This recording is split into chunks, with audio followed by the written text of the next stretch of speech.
मैं डॉक्टर अमित भटनागर पंतनगर कृषि विश्वविद्यालय में सस्य विज्ञान विभाग में प्राध्यापक के पद पर कार्यरत हूं और इस चैनल के माध्यम से मेरा प्रयास है किसानों तक सही जानकारी पहुंचे ताकि उसका लाभ वो अपनी खेती में ले सकें। आज मैं चर्चा करना चाहता हूं यह है कि जिंक सल्फेट का प्रयोग हमें कैसे करना चाहिए ताकि हम उसका अच्छा लाभ मिले और कितनी मात्रा में करनी चाहिए और क्या सावधानी हमें इसके प्रयोग में रखनी चाहिए। जिंक एक आवश्यक पोषक तत्व है और ये माइक्रोन्यूट्रिएंट है, सूक्ष्म पोषक तत्व है। मतलब इसकी आवश्यकता पौधे को बहुत ज्यादा नहीं होती है, थोड़ी होती है, लेकिन आवश्यक है। अगर इसकी कमी होती है तो फसल की बढ़वार कम रह जाती है, पत्तियां छोटी रहती हैं, ऊंचाई कम रहती है, कल्ले कम निकलते हैं और पौधों पे भूरे धब्बे पड़ने लगते हैं। प्रकाश संश्लेषण की क्रिया बाधित होती है जिससे कि उपज काफी कम हो जाती है। और भारत के जो जितनी मृदाएं हैं, जितनी मिट्टियां हैं अपने देश में, वहां अधिकतर क्षेत्रों में जिंक की कमी बहुत तेजी से आ रही है, बहुत ज्यादा आ रही है। तो अधिकांश क्षेत्रों में जिंक की कमी आ चुकी है, तो इसलिए हमें जिंक को देना बहुत जरूरी है। पहले जिंक पर्याप्त मात्रा में था जिससे हमें कोई देने की आवश्यकता नहीं होती थी और उसके साथ साथ हम गोबर की खाद और दूसरी जैविक खाद देते थे, उसके साथ भी जिंक की पूर्ति हो जाती थी। अब समस्या यह है कि हम सारी खाद रासायनिक खाद दे रहे हैं, गोबर की खाद दे नहीं रहे। रासायनिक खाद में भी हम जिंक नहीं दे पा रहे हैं। दूसरा, लगातार कमी आ रही है, फसल उसको अवशोषण कर रही है। तो हमें अब जिंक देने की जरूरत पड़ रही है और जिंक देने के लिए हम जो जिंक सल्फेट का प्रयोग कर रहे हैं उसमें हम जो मात्रा देनी चाहिए वो पूरी मात्रा नहीं दे पा रहे हैं और उसको डालने का तरीका भी गलत है। तो आज मैं इसी बात पे चर्चा करूंगा कि इसको हमें देना कैसे है और इसकी सही मात्रा क्या है।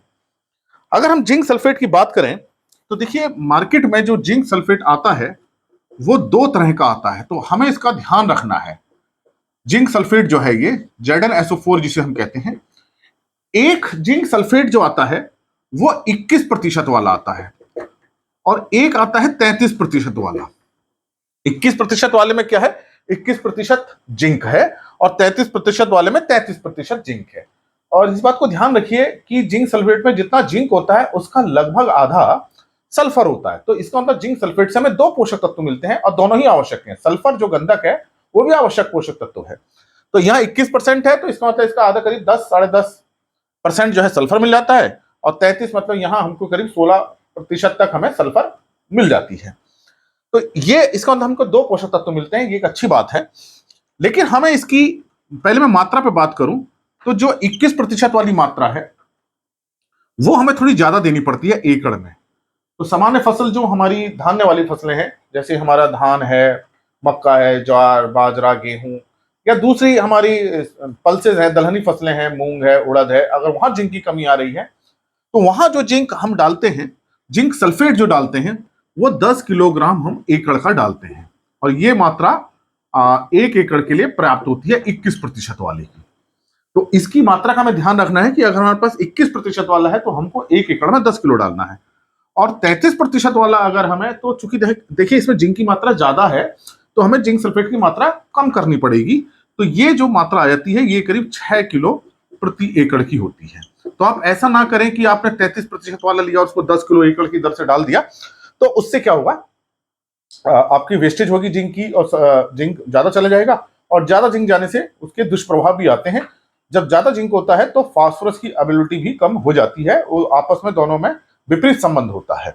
अभी इस पर चर्चा करेंगे इस बात पे। तो पहले तो ये समझना जरूरी है कि मात्रा कितनी है।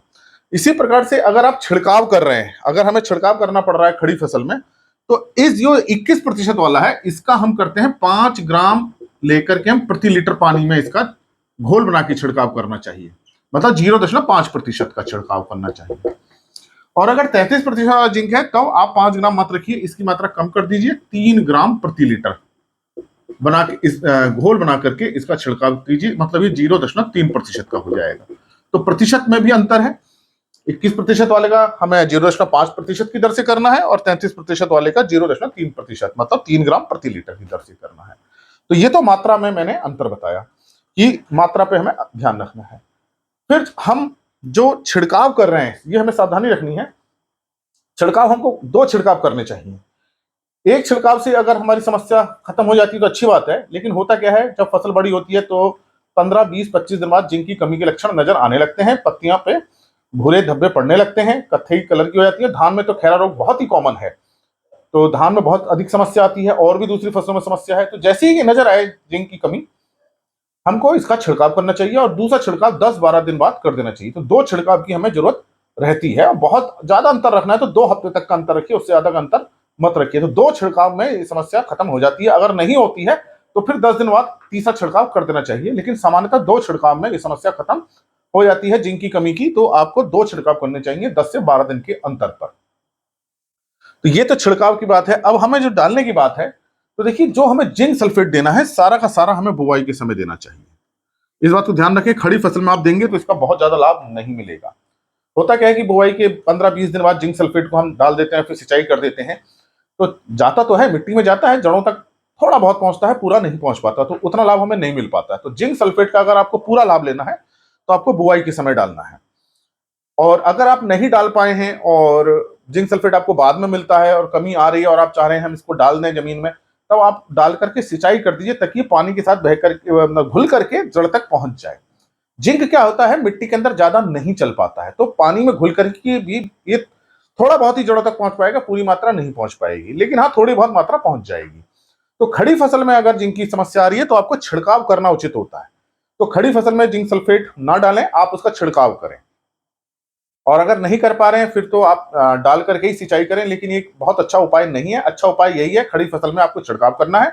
और अगर बुआई के समय हमको बोते समय डालना है तो हमको बुआई के समय ही डालना है और कूड़ों में डालना है, जहां आपने बीज की लाइन खोली है वहीं डालना है। अब समस्या एक ये आती है कि हमको इसको फास्फोरस वाली खाद के साथ नहीं मिलाना चाहिए जिंक को। एनपीके है उसमें फास्फोरस है, डीएपी है उसमें फास्फोरस है, एसएसपी है तो उसमें फास्फोरस है, और दोनों ही खादों को, फास्फोरस की और जिंक की, दोनों को हमें कूड़ में डालना होता है। तब समस्या आती है कैसे डालें इसको। तो देखिए दोनों को एक तो मिक्स नहीं करना, जिंक सल्फेट को और एसएसपी हो या डीएपी हो इनके साथ मिक्स नहीं करना, एनपीके हो उसके साथ भी मिक्स नहीं करना। जिस खाद में भी फास्फोरस है आपको जिंक वाली खाद उसके साथ मिक्स नहीं करनी है। तब डालें कैसे, तो आप इसको उपाय यही होता है कि आप पहले फास्फोरस वाली खाद डाल दीजिए कूड़ में, उसके बाद आप जिंक वाली खाद डाल दीजिए। तो थोड़ा बहुत ही कम कांटेक्ट में आप आएंगी, हालांकि आएगी कांटेक्ट में, लेकिन बहुत ज्यादा कांटेक्ट में नहीं आएगी। आप ऐसा ना करें कि आप दोनों के बोरे खोले, आपने खाद में मिला दिया दोनों को और फिर छिटक रहे हैं, ये काम नहीं करना है। तो आप फास्फोरस डालने के आधे घंटे बाद, 1 घंटे बाद भी डाल सकते हैं। तो ये काम आप ऐसे ही करें, दोनों को एक साथ ना मिलाएं। तो ये आपको बुआई के समय डालनी है और कूड़ों में डालनी है, और फास्फोरस वाली खाद के साथ बिल्कुल आपको नहीं मिलाना है। तो आप देखेंगे कि जिंक सल्फेट का आपको बहुत अच्छे रिजल्ट्स मिलेंगे। समस्या ये आती है कि जिंक सल्फेट तो डालते हैं, हमें उसको डालने का समय नहीं पता होता, हमें उसका तरीका नहीं पता है और हमें उसकी मात्रा नहीं पता है। तो देखिए सबसे पहले है समय। समय क्या है, बुआई के समय डालना है, खड़ी फसल में छिड़काव करना है। फिर तरीका क्या है, तरीका यह है आपको पूरे खेत में नहीं छिड़कना है। देखिए मात्रा बहुत ज्यादा नहीं है, 10 किलो 1 एकड़ की है, तो आपको कूड़ों में डालना है इसको केवल। ये तो उसकी तरीका है। मात्रा कितनी है, मात्रा 10 किलो एकड़ है 21% वाले की, और 6 किलो है 33% जिसमें जिंक होता है उसकी। तो अगर आप इन तरीकों को ध्यान रखेंगे तो आप अच्छा लाभ लेंगे। तो आप कोई भी फसल उगा रहे हो, आप जिंक सल्फेट का प्रयोग जरूर करें, और 3 साल में तो एक बार जरूर कर लेना चाहिए। वैसे तो हमें मृदा परीक्षण करना चाहिए और देखना चाहिए कि हमारे खेत में जिंक की कितनी समस्या आ रही है, कितनी कमी है, उस हिसाब से हमको करना चाहिए। और अगर बहुत ज्यादा कमी है तो हमें हर साल डालना पड़ता है। अगर ये बहुत ज्यादा कमी नहीं होती है तो हम 3 साल में, 2 साल में एक बार इसको डाल देते हैं, तो हमारा 2-3 साल तक वो जिंक काम करता रहता है। तो आप एक बार डाल दे रहे हैं तो आपका देखेंगे कि आपको 2-3 साल तक कोई समस्या नहीं आएगी।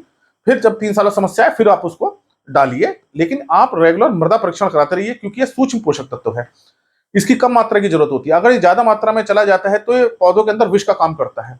जमीन के अंदर जिंक ज्यादा जाएगा तो क्या होगा, ये फास्फोरस को उपलब्ध नहीं होने देगा। तो फास्फोरस के साथ जो फास्फोरस वाली खाद है वो पौधों तक नहीं मिल पाएगी, और फास्फोरस खाद जड़ों के लिए चाहिए। आपने ज्यादा जिंक डाल दिया, फास्फोरस के साथ मिला दिया, फास्फोरस उपलब्ध होगा नहीं पौधों को, और शुरू में जड़ें निकलती हैं, जड़ों का विकास नहीं होगा, पौधा छोटा रह जाएगा। तो आप तो सोच रहे हैं कि मैंने ज्यादा जिंक डाल दिया, मुझे अच्छा लाभ मिल रहा है, लेकिन वो उसका हो गया नुकसान, जड़ें छोटी रह गई, फास्फोरस की उपलब्धता कम रही। तो ये हमें ध्यान रखना है, फास्फोरस के साथ इसका विशेष तौर से हमें ध्यान रखना है, फास्फोरस के साथ इसको मिक्स नहीं करना है। ज्यादा जमीन में गया तो ये दूसरे तत्वों को उपलब्ध नहीं होने देता है और वो फिर समस्या आती है। तो आशा है कि मेरी बात आपकी समझ में आई होगी कि हमें कितनी सावधानी रखनी चाहिए जिंक सल्फेट के प्रयोग में। इन लेक्चर्स को ज्यादा से ज्यादा लोगों के साथ शेयर करें। चैनल सब्सक्राइब नहीं किया है तो सब्सक्राइब करें। धन्यवाद।